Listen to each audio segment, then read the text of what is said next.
చేసుకొనుటకై కన్యను అన్వేషిస్తూ కాశీ ప్రయాణం చేస్తున్నాను.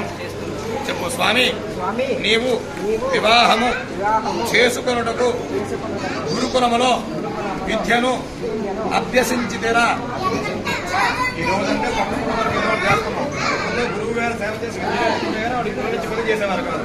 ఏదో చేస్తున్నారు కదా, అభ్యసించదని. చెప్పు స్వామి, మీరు వివాహము చేసుకొనుటకు మీ యొక్క తల్లిదండ్రి వద్ద అనుమతిని పొంది ఉంటిరా.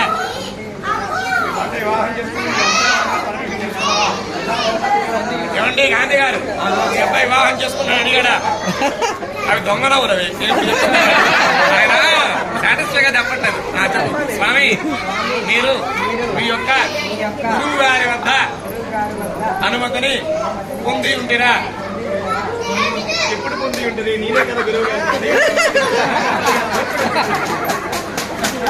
చెప్పు స్వామి, మా గురువు గారు స్నాతకము చేసినదే వివాహము కొరకు గాన వారి యొక్క ఆశీస్సులు నాకు సంపూర్ణముగా ఉన్నవి.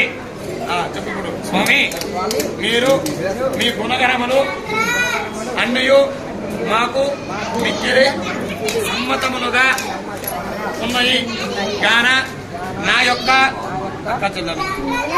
అక్కగారు అయినటువంటి చిరంజీవిని లక్ష్మి సౌభాగ్యవతి నూకరత్నం గారిని ఇచ్చి వివాహము చేయుటకు మా పెద్దల యొక్క మనోవాంఛ గాన మీ నిర్ణయం తెలుపవలసినదిగా మిక్కిలి వినయ పూర్వకముగా ప్రార్థిస్తున్నాను.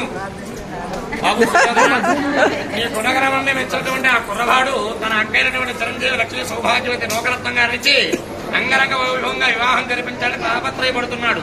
వారే కాదు, వారి మధ్యలో కూడా. మరి నీ నిర్ణయం, వివాహం చేసుకుంటావా? ఇప్పుడు ఆయన టైం వచ్చింది. ఇప్పుడు అడుగు, కేజీ బంగారం అడుగుతాడు.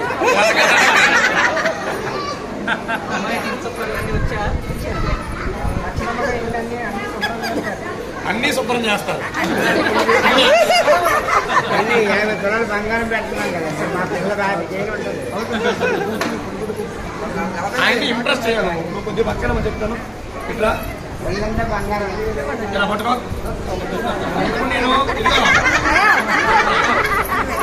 బావ చాలా మంచోడు కనుక వాళ్ళందరికన్నా ముందే నిర్ణయం తీసుకున్నాడు. అయినప్పుడు కూడా ఈరోజు సభాముఖంగా నేను బతిమాలించాలి దొరకో. వాళ్ళ అయ్యగారు సాయి ఉన్నాడు, ఆయన అందరికీ అన్నీ బతిమాలించాడు. నాకు ఈ వెళ్లి చేశాడు బతిమాలించాలని బ్యాడ్ టైం నా కోసం, నా కోసమైనా ఇంప్రెస్ చేయి. స్వామి, స్వామి, మా అక్కని వివాహము చేసుకోండి అని. స్వామి,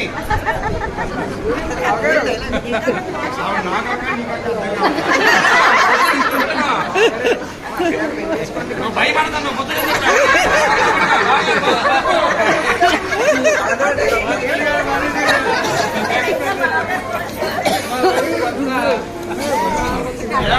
ఏదేమైనా ఒప్పుకున్నా కూడా మా నాన్న మంచివాడు ముందే చెప్పాడు. పుట్టుబెట్టినటువంటి వస్త్రద్వయములు ఒకసారి చూడరా సార్, ఒకసారి మామయ్య గారు పాదాలు పట్టుకున్నాకు నమస్కారం చేయి. తీసుకో, ఇవి తీసుకో, నీవే ఆ పక్కన పెట్టు. ఎవరమ్మా? మన బ్యాచ్ కాదు, ఇప్పుడు ప్రస్తుతానికి శుభం. పిలిచా బాబు, మీ నాన్నగారు అమ్మగారి కన్నా మీ బావగారి బాధ్యత నీ మీద ఎక్కువ ఉంటాయి. ఇది పట్టుకో.